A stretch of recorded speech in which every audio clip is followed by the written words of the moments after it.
Please, it's just an expired cake or whatever you're going to throw away. I will be very grateful." The manager burst out laughing, as if deliberately trying to draw everyone in the shop's attention. But the man sitting at the corner table did not. He had witnessed everything, and his next action would forever change the lives of those two people. The glass door of the Westwood bakery swung open, the small chime echoing in the quiet space. Mariana Oliveira paused slightly as she entered, as if that gentle sound had awakened something deep within her. Her hand was still tightly gripping her daughter's, an instinctual reflex, like the only thing keeping her composed on this cold morning. Inside, the bakery was bright under the lights, the trays of pastries neatly arranged behind clear glass. Each cream-frosted cake was carefully decorated, and the blend of butter, sugar, and coffee created a luxurious aroma that Mariana had long forgotten. The customers in the shop wore warm coats, clean shoes, and neat hair, all in a hurry, yet possessing the characteristic unhurried air of people with stable lives. Mariana caught her reflection in the glass, her hair quickly tied up with a few stray strands, her old, faded jacket, worn-out sneakers, and a face showing clear fatigue after months without a single peaceful night's sleep. Beside her, Isabella, the 5-year-old, looked up with cautious brown eyes. She stood close to her mother, well-behaved, her small hand clutching Mariana's jacket. "It's your birthday today," Mariana whispered, as if reminding herself to try a little harder. Isabella did not reply, only squeezed her mother's hand tighter. When it was her turn, Mariana took a deep breath before speaking to the man behind the counter. He was tall, around 40, wearing a crisp white shirt, his hair slicked back with gel, and the cold gaze of someone who believed he had the right to decide everything in this bakery. "Good morning," Mariana started, her voice slightly shaky but still polite. "I wanted to ask, do you have any expired or nearly expired cakes today that you plan to throw away? Even just a small piece would be fine." The manager, Bruno Rocha, looked Mariana up and down, his gaze slow and deliberate. There was no confusion in his look, just assessment. "Expired?" he repeated, as if he had never heard anything so preposterous. "Today is my daughter's birthday," Mariana continued, leaning slightly to reveal Isabella. "I just wanted to get her one piece of cake. It doesn't need to be fresh, just something you're going to discard." For a few seconds, the air in the shop seemed to freeze. No one yelled at her. No one immediately scoffed. But Mariana clearly felt the stares fixed on her. Not malicious, but enough to make her feel like she did not belong here. Bruno laughed, a burst of undisguised contempt, as if the request were a morning joke. "You're asking for free cake?" he asked, not bothering to lower his voice. "Not for free," Mariana replied softly. "Just something you're going to throw away." "Emily," Bruno called loudly towards the back. "Come out and see this." A young woman stepped out, her apron dusted with flour. She looked at Mariana, then at Isabella, her eyes hesitant but not daring to intervene. "She wants to beg for cake," Bruno added, as if telling a funny story. "It's her daughter's birthday. Can you believe it?" Mariana felt her face flush hot. She didn't want anyone looking. She didn't want Isabella to hear those words. But everything was spiraling out of control. "I'm only asking for what you'll discard," Mariana repeated, trying to maintain composure. "I don't want to take anything that belongs to someone else." Bruno crossed his arms, tilting his head with a sneer. "Do you know how many people come in here every day asking for free food? Everyone has a reason. Everyone has a story. I'm not lying." "Yeah." Bruno nodded, smirking. "Funny, isn't it? Someone's birthday always happens to coincide with the day they come begging for stuff." Isabella shrunk into her mother's arms, her voice trembling. "Mom, we can go." Mariana nodded, bending down to turn and lead her daughter away. But before they could exit, Bruno spoke up again, louder this time, as if intentionally making sure everyone heard.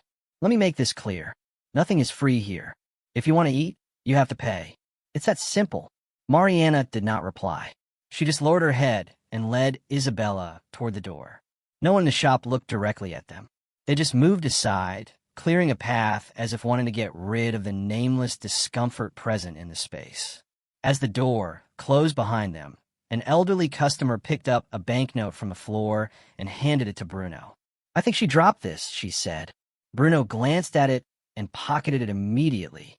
"She has money but still begs for food," he casually remarked, as if stating an obvious truth. "I told you, they always make up stories." The old woman frowned slightly. "Aren't you going to give it back?" "She's gone," Bruno shrugged. "Besides, if she comes back, I'll call security. I don't want her kind of people in my store." A man's voice sounded from the corner of the shop. "Your store?" Bruno turned around. An older, gray-haired man, wearing a light blue shirt, with his hands in his pockets. He stared at Bruno, not smiling. But he didn't say another word. He stood up, placed money for his coffee on the table, left the shop, and watched the mother and daughter walking along the sidewalk, heads bowed, the small hand still tightly holding her mother's. They turned at the intersection, then disappeared behind the trees lining the road. The man, Lucas Mendez, continued to watch until the figures of the mother and daughter had vanished completely. He took a deep breath, then began to walk in the direction they had taken. Naomi led Ava along the sidewalk of Westwood Boulevard. The morning traffic continued as usual, the sound of engines, horns, and the hurried footsteps of people rushing to work. No one paid attention to the mother and daughter walking close to the wall, trying to avoid everyone's gaze. In the thin morning sunlight, the sight of their tightly clasped hands was so small it could easily be swallowed by the city's hustle and bustle. Ava was silent, trying to keep up with her mother with her short steps. Occasionally, she looked up at Naomi as if to ask something, but stopped herself. Naomi knew her daughter was trying to act stronger than her years. When she looked down, she saw Ava's feet were slightly dusty, her sneakers torn on one side, and the hem of her jacket frayed to the point where a slight tug could unravel it. "Are you okay, Ava?" Naomi bent down and asked softly. Ava nodded, forcing a smile. "I'm okay, Mom." But the truth was neither of them was okay. Not after a morning like that. Not after the long days of having to count every bite, every temporary shelter, every step, every glance from others. When they reached the Sepulveda intersection, Naomi turned right, stepping onto the small path that led to the area beneath the overpass. Down here, the light was dimmer. The cold air emanated from the large concrete pillars, and the noise from above echoed into unclear, deep thuds. This place wasn't home, but for months it had been all they had. Between the concrete pillars, next to the rusty iron fence, was a small area covered by two old tarps joined together. Inside, a few cardboard boxes were set up as walls, along with a thin blanket that was too worn to retain warmth. Naomi had built this place with everything she could find. Every item was makeshift, but it was the last fortress she could build for her daughter. Ava stepped inside first. "Mom, look, it didn't get wet today." Naomi bent down, checking the part of the cardboard closest to the ground. It had rained lightly the night before, but today the tarp had kept the water out. That was something, at least. "That's good," Naomi said, her relief showing for a moment. "You sit down and rest for a bit." Ava sat on a corner of the blanket, pulling her small feet in her lap to stay warm. Naomi took a bruised apple from a nylon bag. She wiped it with her sleeve and handed it to Ava. "Eat this, my love. Eat slowly. Or take your time." Ava took it, clutching it tightly with both hands as if afraid it might vanish. She took a tiny bite, chewing longer than normal. Naomi looked at her daughter, suddenly wanting to turn away so Ava wouldn't see her eyes well up. They hadn't had a proper meal in 3 days. Naomi sat down next to her daughter, leaning her back against the cold concrete block. She felt her body was exhausted, but what weighed her down wasn't the fatigue, but the thought that she couldn't give her daughter a small cake on her birthday. She thought about her promise, a promise she didn't know when she would be able to keep. "Mom," Ava spoke after a few small bites. "When can we have a real place? With a door and a bed?" Naomi froze. "Soon," she said, gently pulling Ava closer. "Mom will find a job. When Mom has a job, we'll have a home." "Like before?" Ava asked. Naomi just hugged her close, not answering immediately. Before was a different life, a different man, a house that was once a sanctuary but later turned into a trap. Before was something Naomi tried to forget to keep moving forward. Maybe not exactly like before, Naomi said slowly, but we'll have something safe. Mom promises. Ava rested her head on Naomi's shoulder, continuing to eat the apple patiently. Naomi looked out at the open space in front of them. The light from outside shone in, creating a faint beam right next to the tarp. A light breeze stirred the edge of the tarp. In that moment, Naomi felt something wasn't right, as if someone was standing outside. She turned her head to look toward the opening between the two bridge pillars. A man was standing there, a man with gray hair and a light blue shirt. The same man Naomi had seen in the bakery. He didn't approach, just stood still, keeping his distance, but he was clearly looking into the spot where the mother and daughter were sitting. Naomi immediately shielded Ava with her arm. The man didn't speak, didn't move much. After a few seconds, he took one step back, then turned and walked away. Not hurried, but not slow enough to be menacing. Just leaving. Naomi watched him go, her heart filled with caution. Yet, she wasn't sure if the feeling in her chest was fear or something else, a curiosity, a confusion, or simply a failure to understand why he had followed them all the way here. Ava tugged at her mother's sleeve. "Mom, who was that?"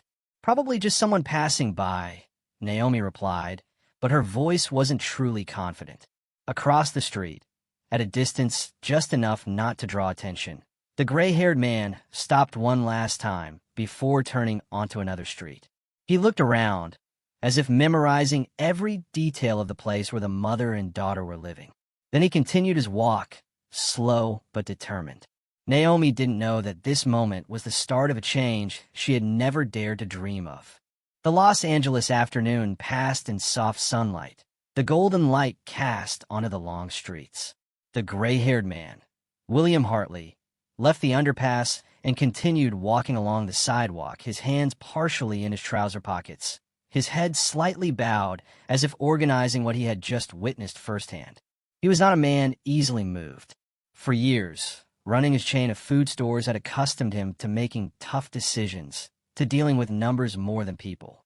But the image of Naomi, sitting against the cold concrete wall, holding her small daughter in her arms as a final shield against the world, had stubbornly clung to him even after he had left the bakery. He had originally intended to have a cup of morning coffee, read the newspaper, and then head to the office. But witnessing the raw humiliation at the checkout counter made it impossible for him to look away. He had seen many difficult lives, but not every sight made him jump up and leave the money on the table so quickly. He knew better than anyone that the Westwood Bakery was one of the stores in his own chain. Chad, the manager, was the man he had entrusted with running this branch for almost 2 years.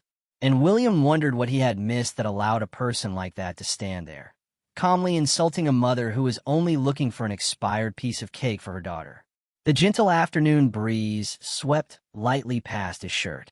William stopped at a bus station, sat down on the wooden bench, and rested his hands on his knees. He needed a few minutes to think. Naomi Parker. The woman's name echoed in his mind, though he had never heard it. But her face, the way she tried to maintain composure in front of her daughter, and the desperate look in her eyes as she walked out the door, all of it was etched into his memory as something he could not afford to ignore. William breathed slowly, casting his gaze down at the street, where golden leaves were swirling around his feet, carried by the wind. He didn't know where she came from. He didn't know the reason why she and her daughter had to live under a bridge. He didn't know what had pushed them to this point. But he knew one thing clearly. Someone had to do something. As dusk began to settle, Naomi still sat leaning against the concrete wall, her arm around Ava's shoulder to keep her warm. A distant wind blew in, carrying the cold air of the Los Angeles evening, making the cardboard scraps beneath her feet rustle gently. Ava sat next to her mother, using a dull pencil and a scrap of paper to doodle. Simple lines, a crooked roof, a few curved strokes representing trees. Naomi glanced over, her heart aching. Every 5-year-old drew a house. The only difference was that Ava drew a house as a distant dream, not a memory. "Mom," Ava spoke after a while, "are we going to sing Happy Birthday today?"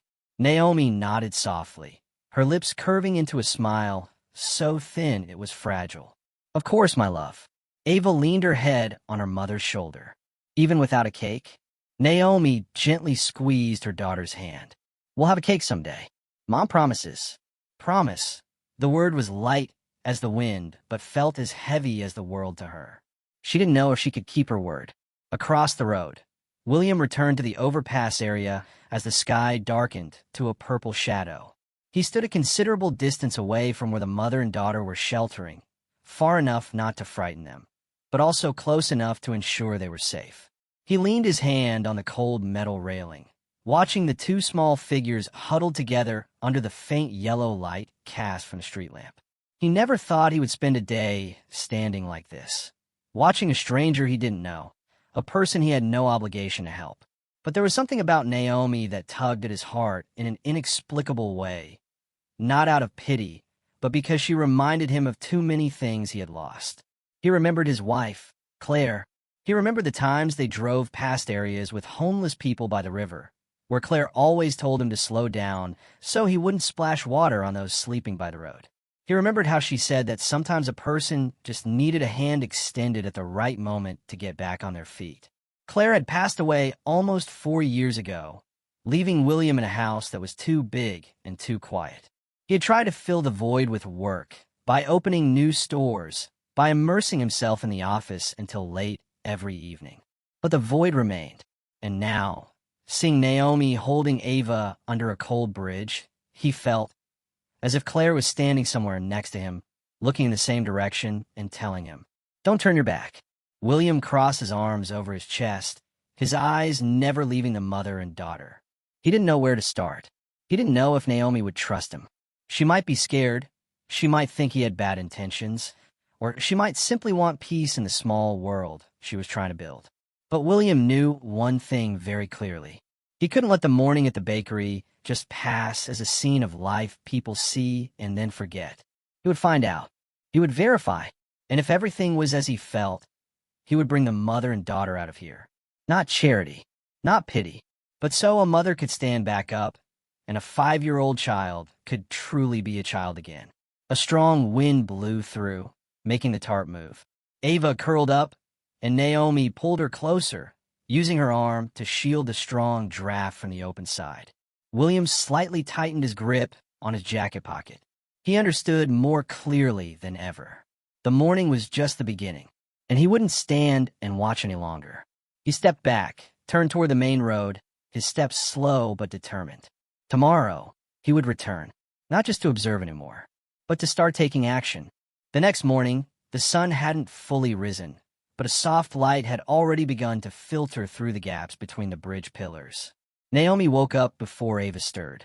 She had a habit of waking early, not because she slept enough, but because her sleep was always fragmented and easily disturbed by the sound of passing cars, the wind, or simply the natural vigilance of those who are forced to sleep where there are no doors to lock. She sat up, wrapping her old jacket tightly around her shoulders and looking at Ava, who was sleeping sideways, clutching her backpack as a pillow. The little girl's face was momentarily peaceful, but Naomi knew that just a slightly stronger gust of wind or a louder noise would jolt Ava awake again. She gently stroked her daughter's hair. "Sleep a little longer, honey," she whispered. Naomi stood up, stepping out into the open area in front of the tarp to take a long breath. The air this morning was colder than usual. She pulled her collar tight, trying to preserve the remaining warmth. When she turned back, Ava opened her eyes, rubbing them gently. "Mom, morning." "Morning, sweetheart." Naomi sat down next to her. "Did you dream anything?" Ava shook her head, then sat up, straightening her thin sweater. "I'm hungry." Naomi nodded softly. "I know. Let Mom see if there's anything left in the bag." But she knew she had nothing. Yesterday's apple was the last thing. She rummaged through the nylon bag, finding only a hardened piece of bread left over from 2 days ago. She looked at it for a long time, then broke it in half and handed one piece to Ava. "You eat this part. Mom will save a little for noon." Ava looked at the bread, then looked at her mother.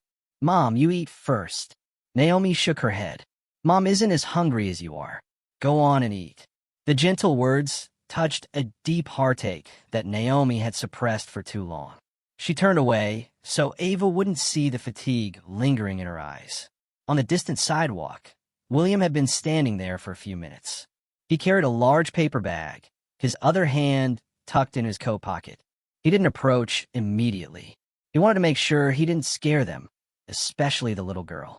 In the faint morning light, he saw Naomi kneeling down, breaking the dry bread in half, and placing it in Ava's hand with the kind of tenderness only a mother possesses, a tenderness that was made heavier because it was used to conceal the worry about where the next meal would come from.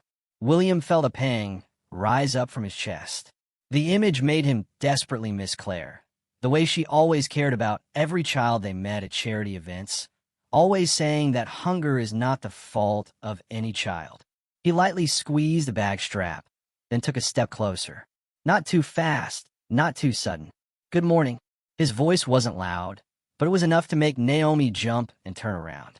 Ava immediately pressed close to her mother.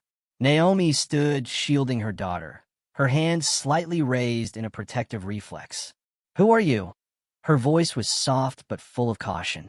William stopped about 3 meters away from them, a safe distance. "I'm the man who saw you and your daughter at the bakery yesterday," he said slowly. "I apologize if my presence startles you." Naomi didn't answer right away. She looked at him, as if trying to remember. A slight nod.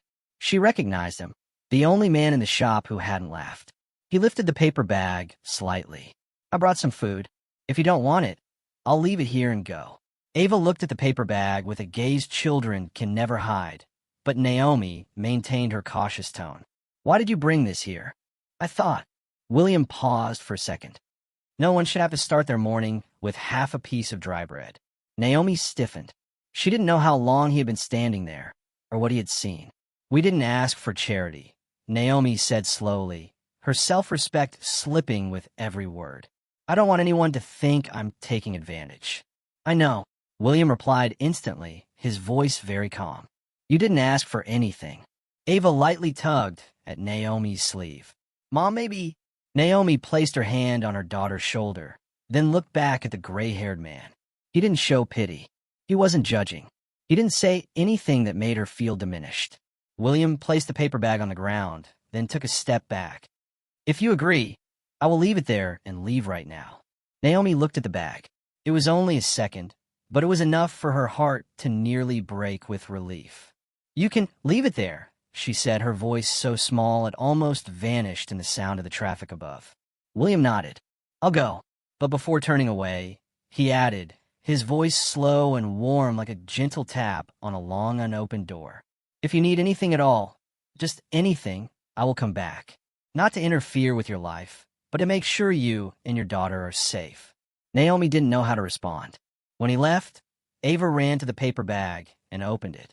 Her eyes lit up. "Mom, there's bread and bananas and juice and—" Ava stopped when she saw a small chocolate-frosted cake, the kind of cupcake a 5-year-old would consider treasure. Naomi knelt down, covering her mouth with her hand. Ava looked at her mother. "Mom, we have a birthday cake." Naomi hugged her tightly. In all the months they had been homeless, she hadn't cried out of relief. Today, she let herself cry. And on the corner of the street, where he stood watching not too long so as not to infringe on their privacy, William released a quiet breath, as if someone had just taken a burden off his shoulders that he hadn't known he was carrying. Yesterday, he only witnessed. Today he took the first step, and he knew he would return, not just to watch, but to bring those 2 lives out from under that bridge. After leaving the area under the bridge, William drove back to the main office of the Hartley food chain in Santa Monica. The morning in the city was already bustling. Pedestrians and traffic were dense on the coastal roads, and golden sunlight reflected off the glass windows of the high-rise buildings. Everything was bright, orderly, and abundant, a stark contrast to the image of Naomi and Ava struggling to survive under the overpass. When William stepped into the office, the receptionist greeted him with a familiar smile. He replied with a slight nod and headed straight up to the 3rd floor, where his private office was located at the end of a quiet hallway. As the door closed behind him, the space was enveloped in familiar silence. William hung up his coat and stood by the window, looking down at the traffic below. He could still see Naomi's face, the effort to remain calm while standing at the counter, the look of fear while protecting Ava under the bridge, the overwhelmed expression when seeing the cupcake that Ava called a birthday cake. Not a single image left his mind.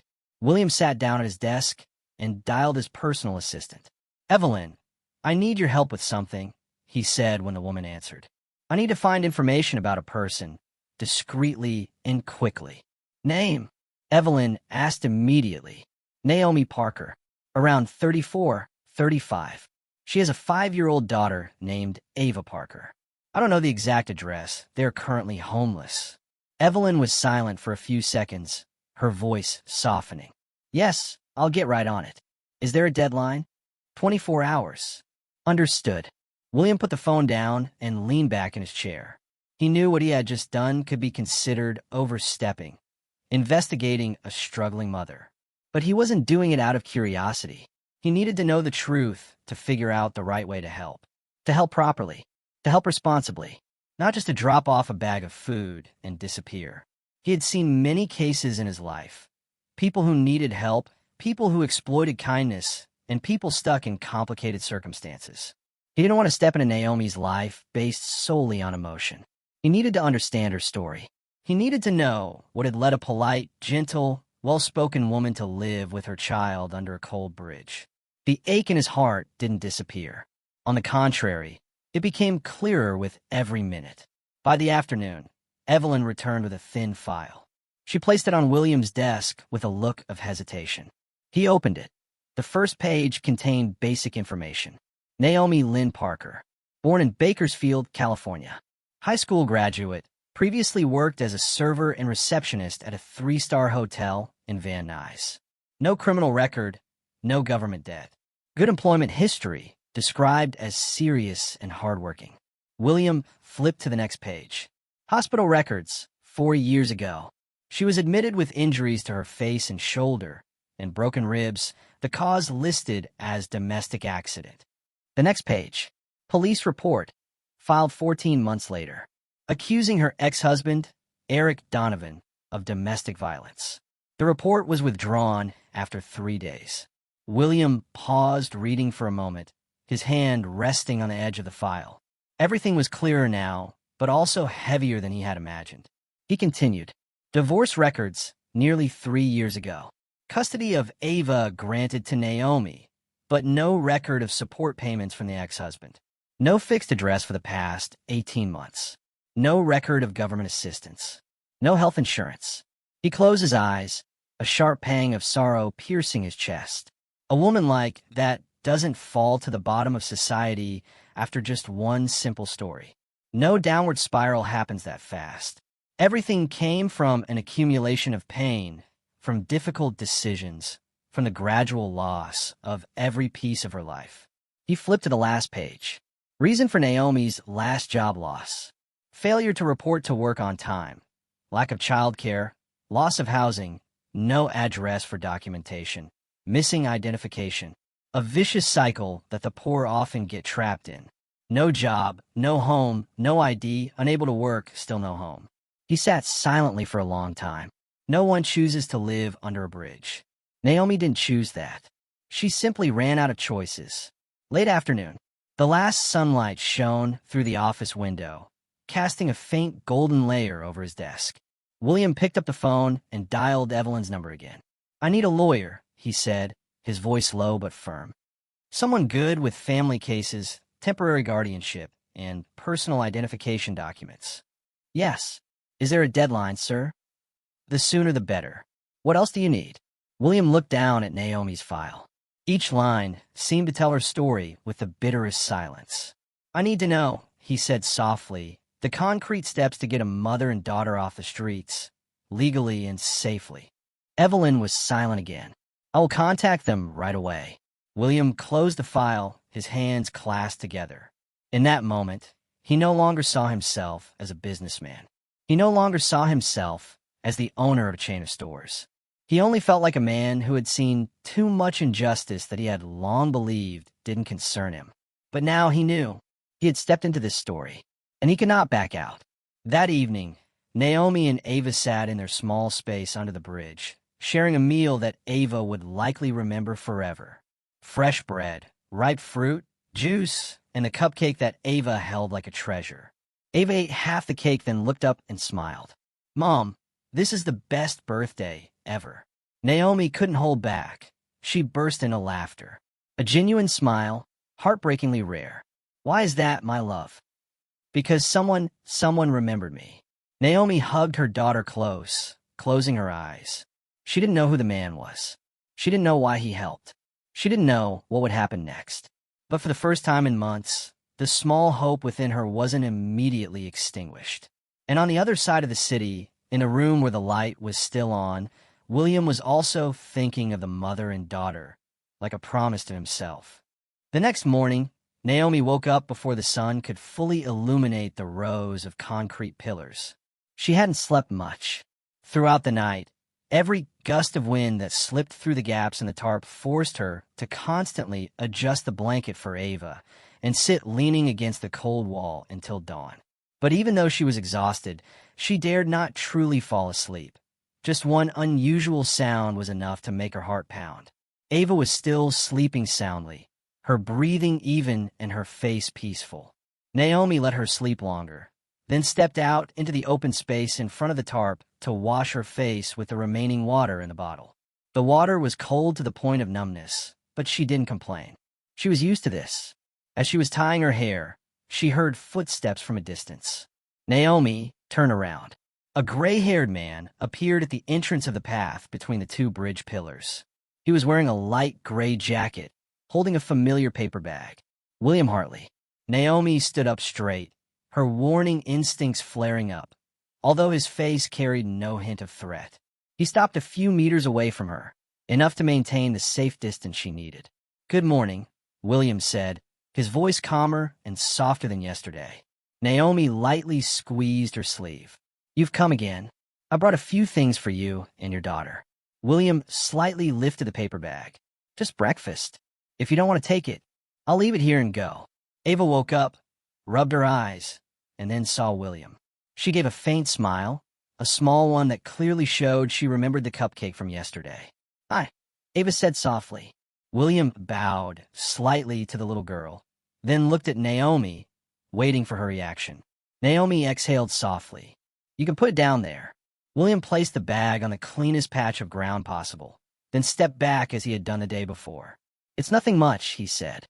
"Whole wheat bread, fruit, warm water, and some granola for the little one." Naomi bent down to inspect it. Everything was neatly packaged, clean.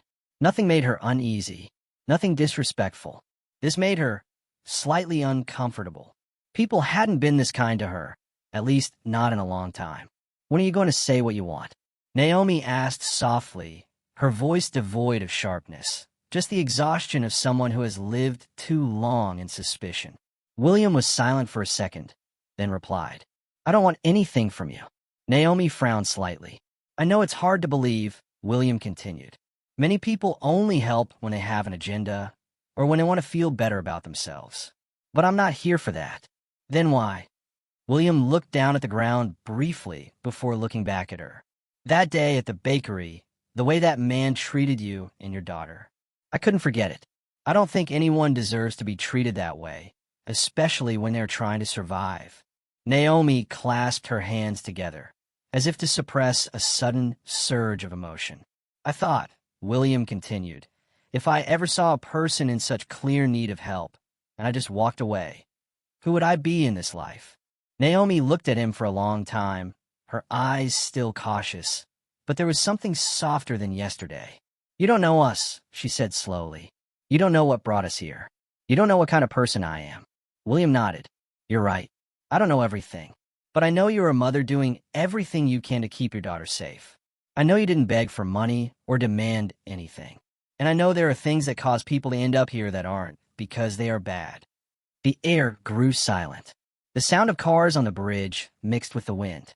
Naomi watched her daughter sitting, carefully peeling open the granola package with her tiny hands, as if afraid to drop it. "Everything," Naomi said softly, "seems very good, too good. It scares me." "I understand." William nodded gently. A stranger bringing food can make you anxious. But I'm not here to take up your time or your life. I'm here because I think you need someone to stand by you for a while. To do what? Naomi asked. Her voice, so thin the wind, seemed capable of carrying it away. To make sure you're not alone. Naomi lightly squeezed her sleeve and turned her face away slightly. Something rigid inside her was starting to crack. Not fear, but a soft feeling she had long forbidden herself to have.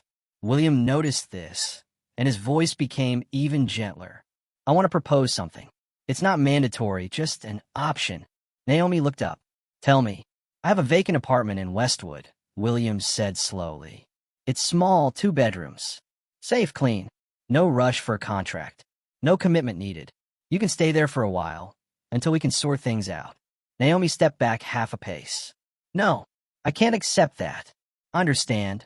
William nodded, not pushing hard to persuade. But I want you to know, there are no strings attached. No obligations. You won't work for me. You won't owe me. I just want Ava to have a bed to sleep in. Naomi looked down at the ground. She trembled slightly, not out of fear of him, but because a part of her wanted to believe, and that part terrified her. You don't know what happened to me, Naomi said, her voice choked. You can tell me when you're ready, William replied. And if I'm never ready, I will still help, he said, his voice firm but very gentle. It's not because I need to know what happened, but because I've seen what is happening now. Naomi looked up. Her eyes met his for a brief moment, but it was enough for both of them to understand one thing. This conversation was not about pity, nor was it about obligation. It was about an opportunity, something Naomi thought she would never see again. Ava ran up, hugging her juice box. Mom, can we keep it? Naomi looked at her daughter for a long time. She didn't answer William immediately. She just placed her hand on Ava's hair, then looked at the open bag of supplies. A deep breath, a moment of hesitation. A fragment of self-respect wanted to rise up and fight, but another fragment, tired, worn out, wanted to give in and accept that no one can get back on their feet alone forever. The apartment. Naomi said slowly. Does it have a locking door? Yes, William replied immediately. A strong door. Double lock. Naomi looked at her daughter one last time. Then she nodded softly. I will see. Just one sentence. But to William, it was the first time she had opened her small door. He didn't smile broadly. He just nodded, his voice deepening into an unstated promise. You won't regret it. Naomi didn't say anything more. But when she sat down, pulling Ava into her lap, her hand was no longer trembling. That afternoon, as the sun began to dip towards the west, Naomi and Ava stood in front of William's silver-gray SUV. The car wasn't brand new or luxurious, just neat, clean, reflecting the light on its smooth paint like a mirror. William opened the back door first, leaning slightly to avoid creating too small a distance that might make Naomi uncomfortable. You can put Ava's backpack and clothes in here, he said, his voice as gentle as his gesture. Naomi stood still for a few seconds before placing the old backpack on the back seat. She was still holding Ava's hand, the little girl's palm warm in hers, like a string pulling Naomi back to reality whenever she felt things were moving too fast. We're just looking, Naomi reiterated, addressing herself more than William. Of course, he replied. There are no strings attached. Ava climbed into the back seat and awkwardly fastened the seatbelt herself, making William suppress a smile.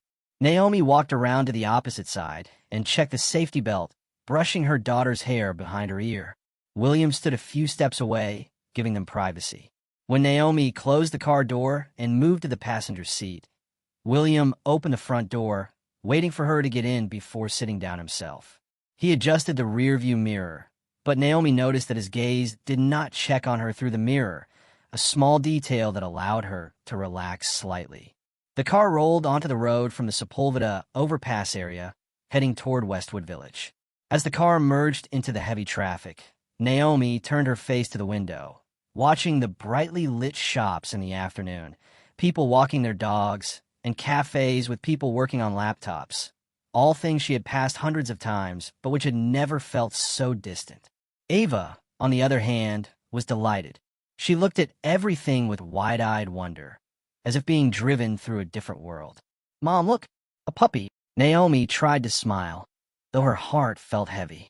William glanced through the rearview mirror, his voice warm. Do you like dogs? Ava nodded vigorously. Yes, but Mom says we can't have pets right now. Naomi slightly tilted her head toward the back. We don't have a place to keep one right now, my love. Maybe later, William said softly. When you two are settled. Naomi turned back to look at him. It was a simple phrase, but it easily triggered her caution. Settled? She asked, her voice low. William immediately understood her anxiety. I mean nothing more than the meaning of the word, he replied. When you both have a safe place. A place to start over. Naomi was silent. For the first time, she felt that William chose his words carefully. He was neither an eloquent smooth talker nor a vague person.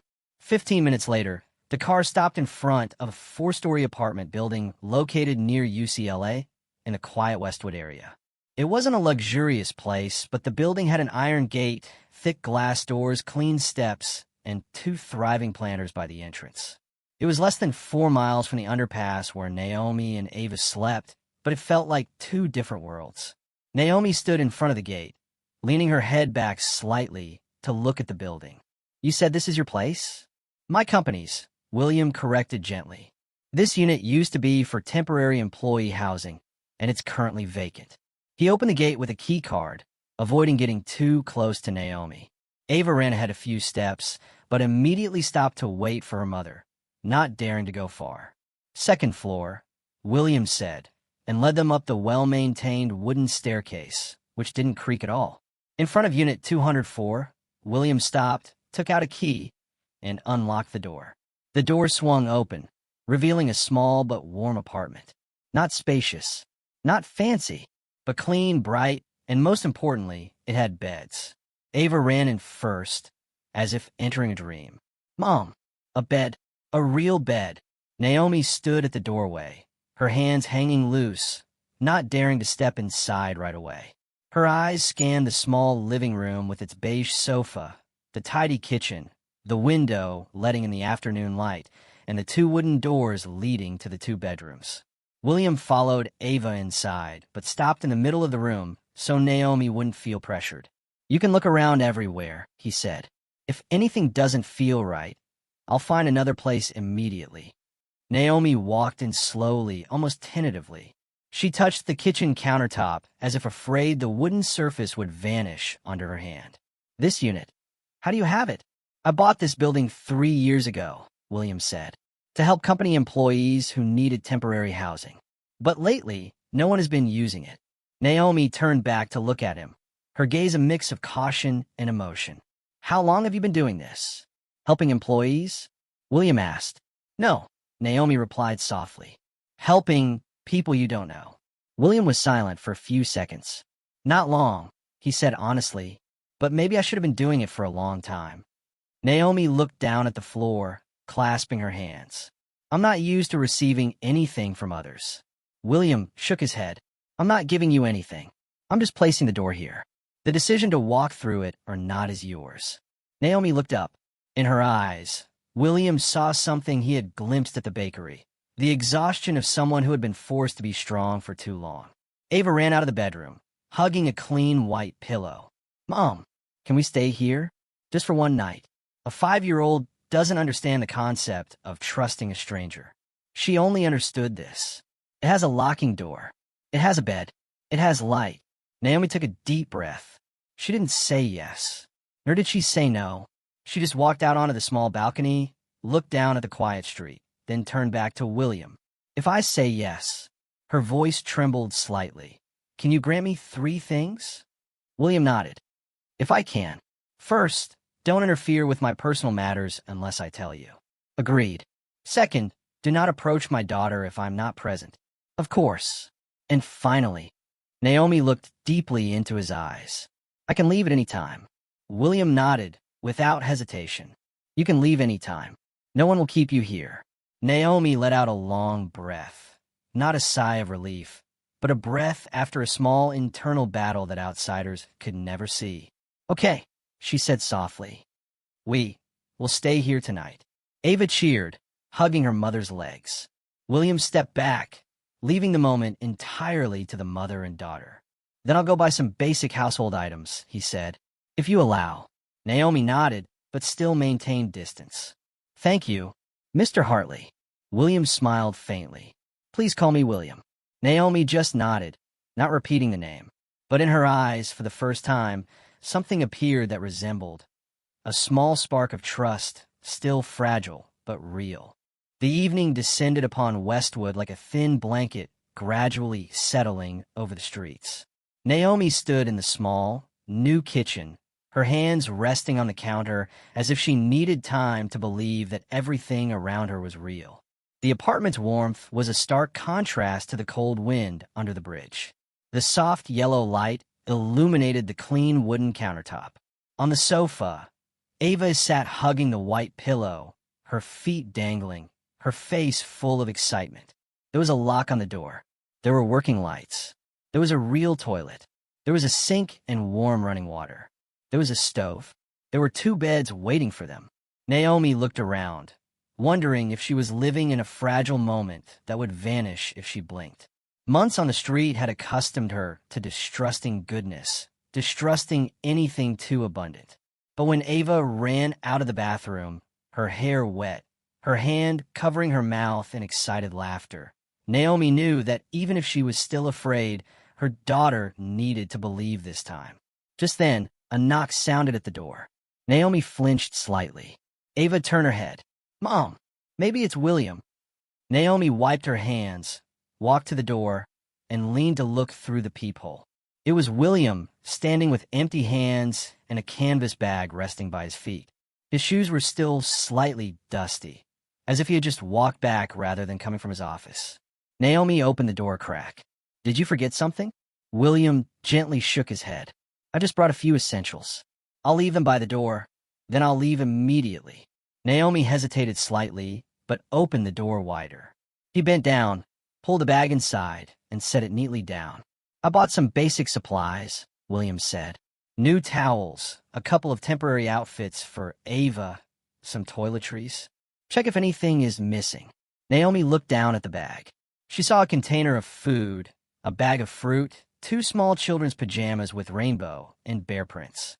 Everything was chosen carefully.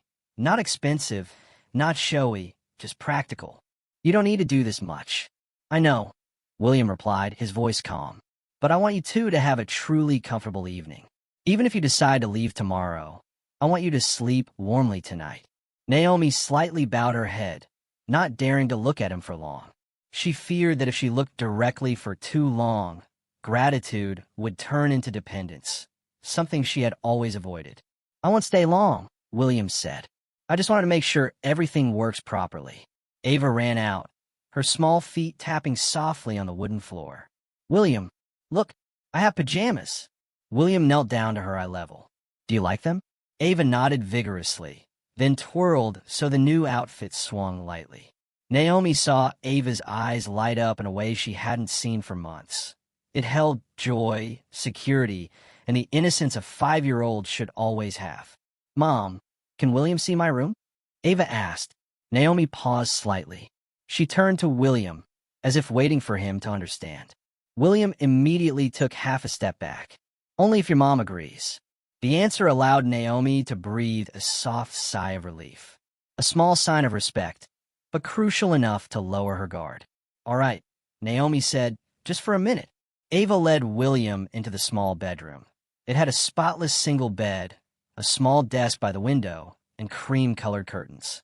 The room was empty, but Ava looked at it like a treasure trove. William stood at the threshold, not stepping fully inside, just watching with a gentle gaze. Is it pretty? He asked.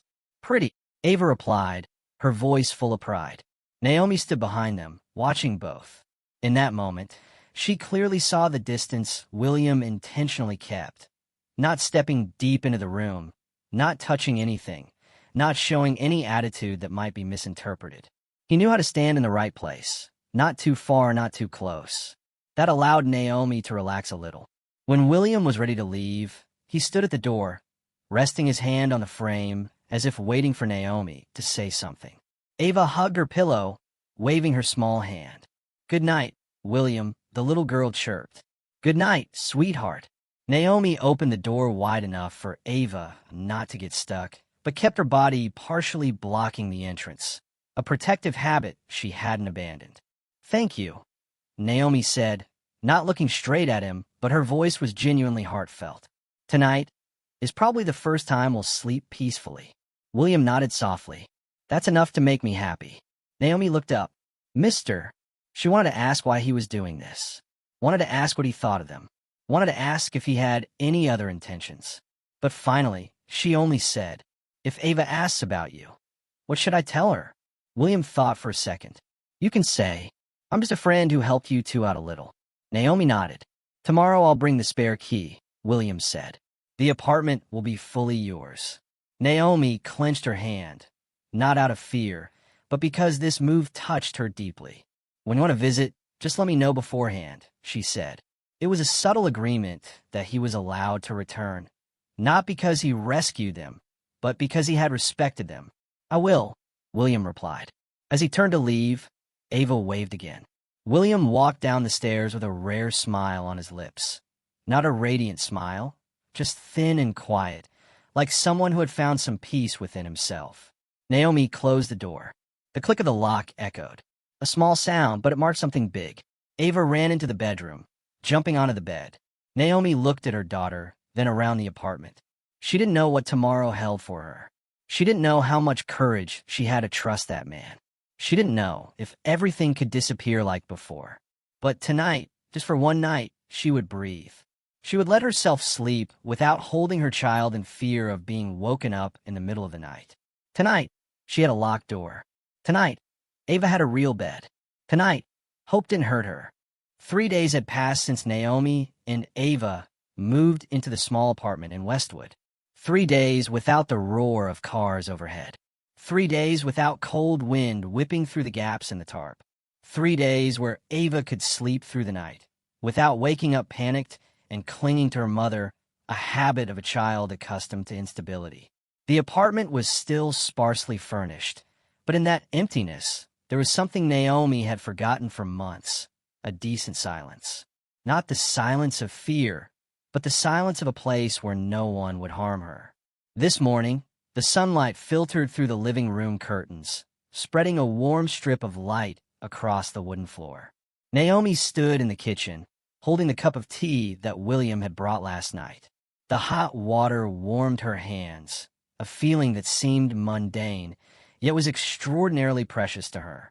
Ava was sitting at the small table, coloring in the new book and pencils William had left behind, the only item he bought for her without asking first. He had said, "I thought she needed something to occupy her every morning. That's all." Naomi initially intended to refuse, but Ava's eyes made her relent. Ava looked up. "Mom, look, I drew our new home." Naomi walked closer. The drawing was simple, a large square representing the apartment, a doorway, 2 windows, and below it were 2 figures, one tall, one small, holding hands. "It's beautiful, my love." Naomi gently stroked her daughter's hair, her voice much softer. Ava hesitated for a few seconds, then asked, "Mom, is this forever?" Naomi froze. In her daughter's eyes, the question was not simple.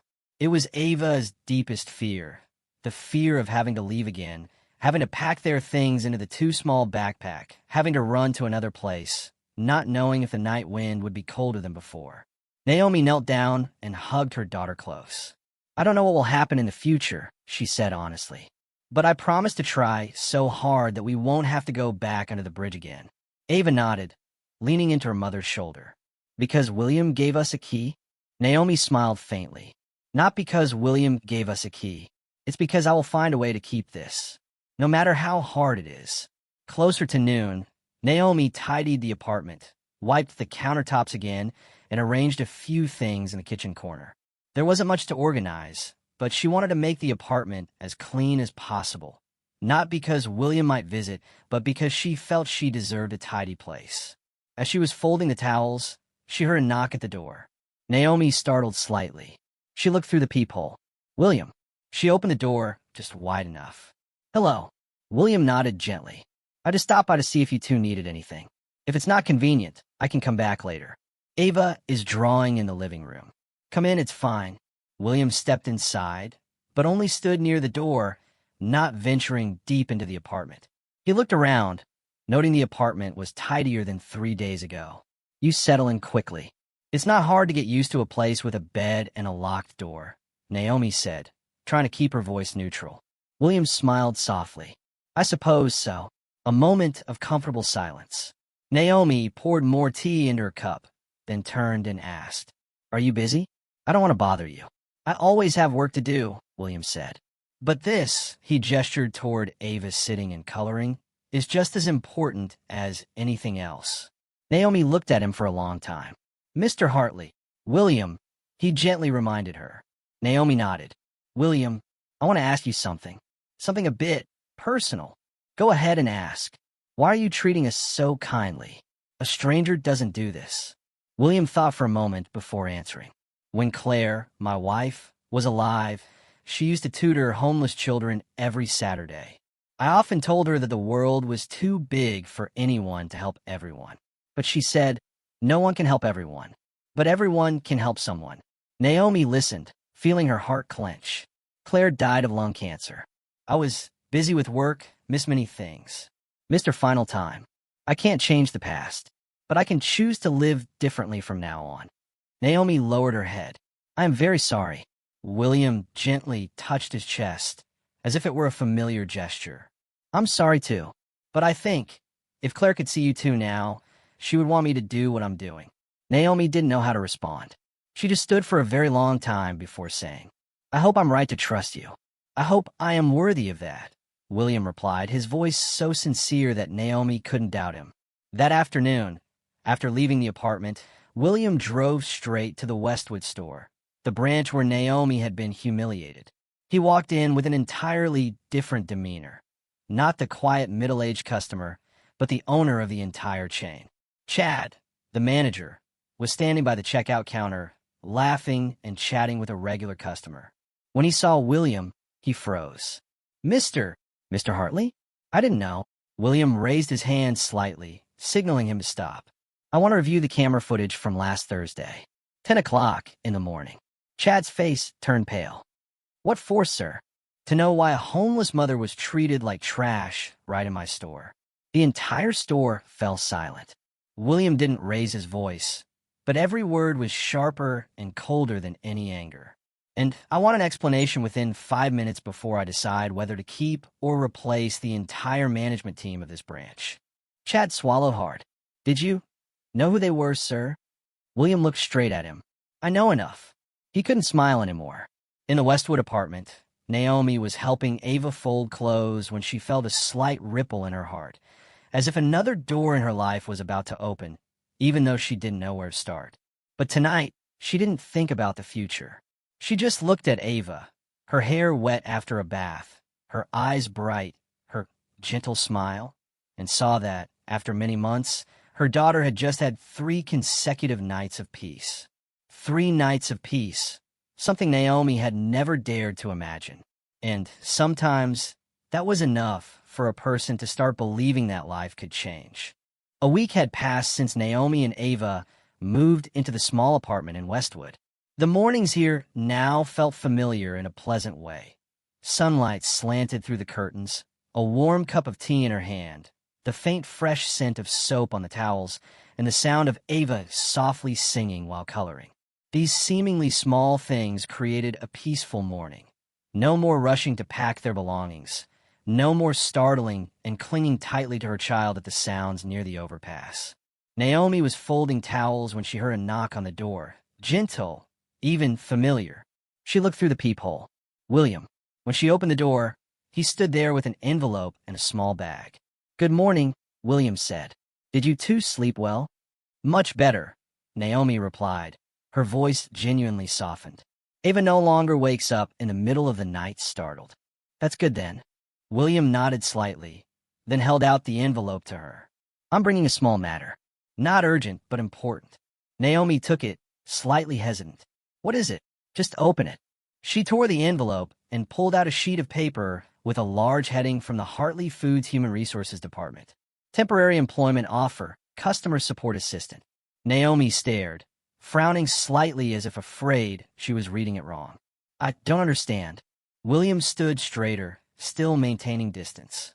I've reviewed your old records. You worked as a hotel receptionist for 3 years. You have experience in communication, organization, and problem solving. Your evaluations from your previous job were all very good. Naomi gently shook her head. But I lost my job a long time ago. I don't have a fixed address, and my paperwork isn't complete. And she paused, looking down. I don't think I'm good enough anymore. William replied, softly yet firmly. You are still yourself. No job can take away a person's value. Naomi lightly squeezed the edge of the envelope. Are you offering me a job? I just want to offer an opportunity, William said. Part-time work, flexible hours. The office is very close by. You can walk. I've spoken with the HR department. They will fully assist with the documentation. If you don't want it, that's fine. Just say so. Naomi looked back at the paper. Ava was sitting on the floor, drawing a rainbow with crayons. The light shone softly on the little girl's hair, creating a thin halo. Naomi felt a lump in her throat. Why are you doing this? She asked softly. William was silent for a few seconds, then replied, because no one can get back on their feet alone forever. And I think you have been trying alone for too long. Naomi turned away, covering her eyes, suppressing something rising within her. After a moment, she turned back, her gaze steadier. If I take this job, I don't want anyone to think it's out of pity for me. William shook his head. Naomi, you are not a charity case. You are a person my system once failed. That day at the bakery was my fault. My employees were wrong, not just in their professional conduct, but in their humanity. If you work at my company today, I want you to know one thing clearly. You owe me nothing. If anyone owes a debt, it is I who owes you an apology. Naomi looked at him for a long time. Finally, very softly, she nodded. I want to try. William let out a soft breath, as if releasing something he had been waiting for days. Excellent. We'll start next week. Flexible working hours, prioritizing all of Ava's schedule. Naomi hugged the envelope, her hand trembling slightly with a mix of joy and apprehension. A door had just opened, not a door leading to shelter, but a door leading to a new path. Ava ran up and hugged her mother's legs. Mom, are we staying here? Naomi bent down and hugged her daughter close. Mom will try her very best, so we don't have to leave again. Ava smiled, a gentle, wind-like smile, yet it contained an entire sky of peace. That afternoon, Naomi walked past the Westwood store, the place that had once hurt her. But this time, she didn't go out of resentment, nor nostalgia. It was just to stand and look at it one more time, like someone who had closed an old chapter. On the glass was a new sign. Management team, changes underway. Chad was no longer there. The other employees looked at her with different eyes, cautious, but no longer scornful. Naomi did not go inside. She stood for a few seconds, then turned her back. No lingering wound held her back. Night fell. Ava slept soundly in her small bed. Naomi lay in the bed next to her, still holding her phone, looking at the current address section in her newly updated file. A real address. A real job. A real hope. She tilted her head to look at Ava. The little girl was sleeping peacefully, hugging her pillow, breathing steadily like the rhythm of the wind outside the balcony. Nothing was easy. There were still things she hadn't told. There were still worries that hadn't ceased. But tonight, they both had a bed. They had a locked door. They had a tomorrow. In another part of the city, William sat alone in his office, looking at the old photo of his wife on the desk. He whispered softly, if Claire were still alive, you'd probably tell me to do even more. He smiled, a tired smile, but not a lonely one, because sometimes a helping hand extended at the right moment can't change the whole world. But it's enough to change the entire world of one person. A mother and a child.